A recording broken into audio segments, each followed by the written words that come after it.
সীমান্তে বাংলাদেশিদের হত্যা বন্ধ না হলে সীমান্ত অভিমুখে লং মার্চ করার হুঁশিয়ারি দিয়েছেন এনসিপির আহ্বায়ক নাহিদ ইসলাম। দুপুরে চাঁপাইনবাবগঞ্জে আয়োজিত জুলাই পদযাত্রার পথসভায় কথা বলেন তিনি। বান্ডেল থাকলে প্রতি সেনমানিতে টাকা বাঁচবে। বিকাশ সেনমানি বান্ডেল কিনে জিতুন প্রতি লেনদেনে।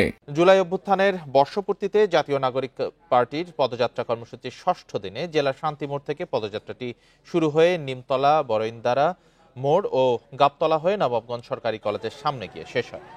সেখানে সংক্ষিপ্ত সমাবেশে বক্তব্য রাখেন এনসিপির কেন্দ্রীয় নেতারা। এছাড়া গণ অভ্যুত্থানে শহীদ চাঁপাইনবাবগঞ্জের তারেকের পরিবারের সঙ্গে দেখা করেন তারা। সেখানে থেকে নেতারা যাচ্ছেন রাজশাহীর কর্মসূচিতে। শনিবার বগুড়া, জয়পুরহাট ও নওগাঁয় পদযাত্রা ও সমাবেশ করে দলটি।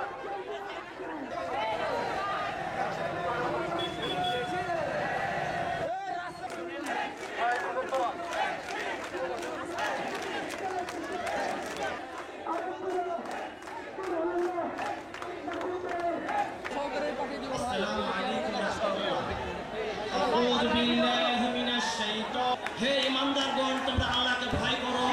অনেক বাহাদুরি হয়েছে, সেই বাহাদুরির দিন শেষ হয়েছে।